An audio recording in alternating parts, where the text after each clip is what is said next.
because it's my business. If I don't do it, nobody will do it for me. So I have to feel the heat. Wow.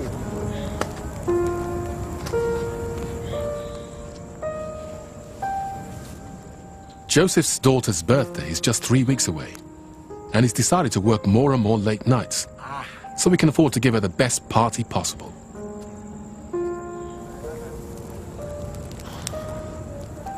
You see, my own childhood, sometimes I don't want to talk about it because it makes me cry, you know. My mother left me when I was 2 or 3 months. She just left. She has quarrel with my father and she left. That was it. She never looked back since then. It's a polygamous family. Father has 2, 3 wives, 4. So you know what the wives will do? Cannot leave their own children and start taking care of another woman's child. Then you start going from one auntie to the other, one brother to the other. It's like you are serving as a slave or a house help. Oh, it's awful.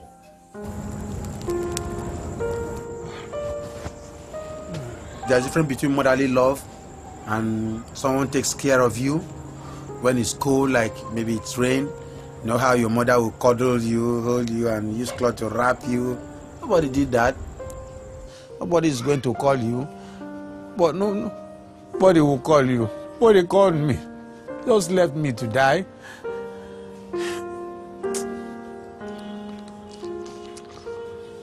This is water to put up the fire. Don't do it like this. You will lose the whole damn thing.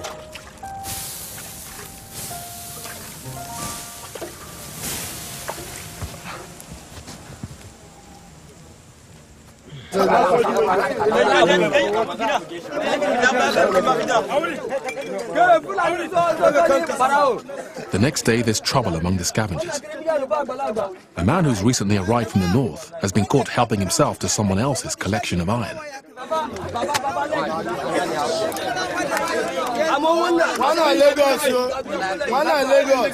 If he thief, then go kill you, burn you.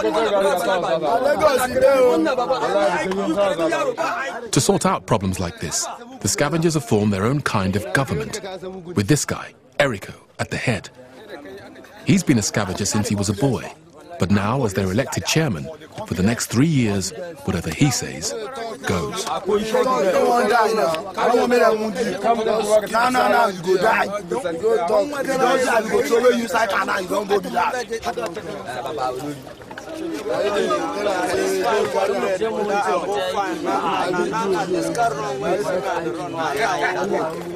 You be thief. Look at this idiot.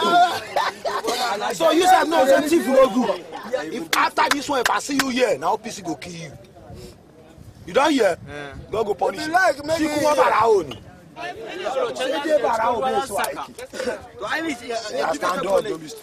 Stand up. Holy.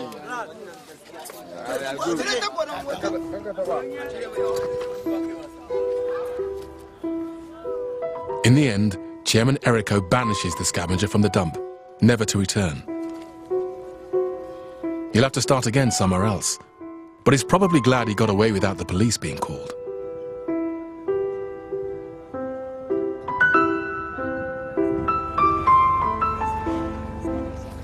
That's one of the many surprising things about the dump. It looks like a rough, lawless, dangerous place, but it's actually quite the opposite. No one locks their doors, and everyone leaves their valuable scrap lying around. By necessity, the place seems to run on trust and respect for one another. And how many neighborhoods in the Western world can claim that?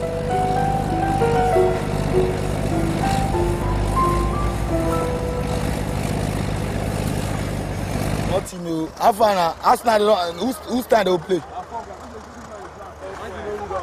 Man City. With all the stars say they get. They go win Arsenal. Kolo. As they talk about Arsenal now, they talk for them. Now no get money to prove that. John, come begin sell this paper, I beg. Back in his scavenging gear, Eric's hustling like crazy to earn some money. Come buy this pillow foam now. But just as he gets going, everything suddenly comes to a halt. Nothing happen now. We just destroy me and then destroy.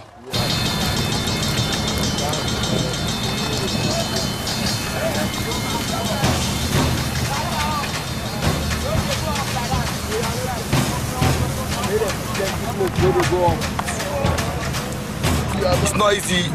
I came from my house to work today, and I came back. I find fire in the dump, and they say they stop the lawman officials stop everybody not to work, to be in the dump. Let's everybody find a way of quenching the fire.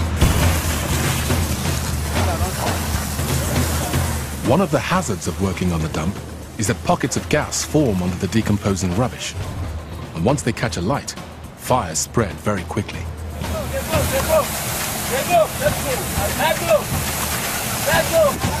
As you can see, it's not an easy fire. The more we try to off the fire, the more we have more fire coming out. We have been trying to off the fire. You can see I'm inside the fire walking.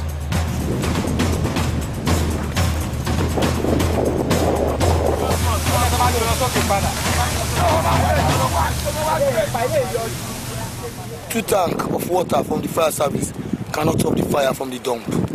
And we are still expecting one more tank, and after that, maybe that's all they can give to us today.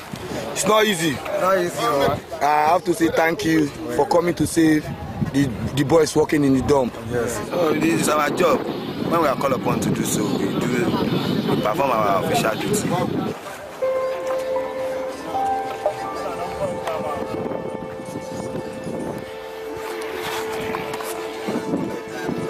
How are you? Hey. The lawman says nobody should work. That's why everybody is in this place. And a lot of the boys here are playing just to while away the stress of no working. You no work today, Abi. Why? Now they born. That's why you see our people here. Slowly though. As you can see, the day is gone and the fire still burn. And a lot of people are tired. They want to go and rest. But no work today, that doesn't mean we have to lose hope. But for the next 2 days, fires keep springing up all over the dump.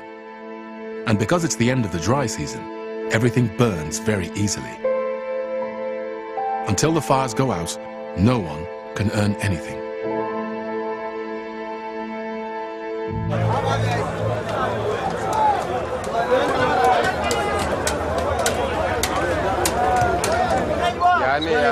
Cinikiyo sosai. Wannan wani irin shanu ne? Wannan shanun bokolo ne wannan. Muna sai da wannan gari da duk da ganganta su wannan. We're saying how tiny they are. They have been priced roughly 100,000. This is really surprising, you know. Every now and again, Lagos's insatiable appetite for raw materials comes unstuck. A civil war in Chad has cut off one of the major supply routes to the market, and there's a serious shortage of cattle. How is the market today? Okay, they never sell the price. I don't know the thing happens. Suddenly, prices have gone through the roof, and Mohammed is having to deal with even more dirty tricks than usual to sell even one cow.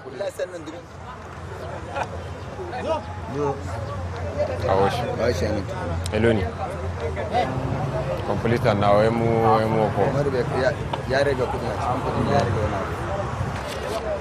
Jimana, wannan bai cika ba. Hey! Right there! Wannan yana 10,000. One B. Allah karba kudin ga Mamadu. Even if you live on somebody, when is this way say? One normal price ne. Jimana kar ka ko haba matsayin sa na customer maganar kora ba ta so ba amma cika 1000 din kawai zai ba wani abban. Fortunately, Gabriel doesn't have to deal with these endless negotiations. He's finished processing this week's batch of blood, and his regular buyer is coming to pay him. So this is the last stage of the blood. But this is the shape, how it looks like. So look black. So this is 86 kilo. This 94 kilo. You can check it. Say you multiply The 180 kilo times 28 naira.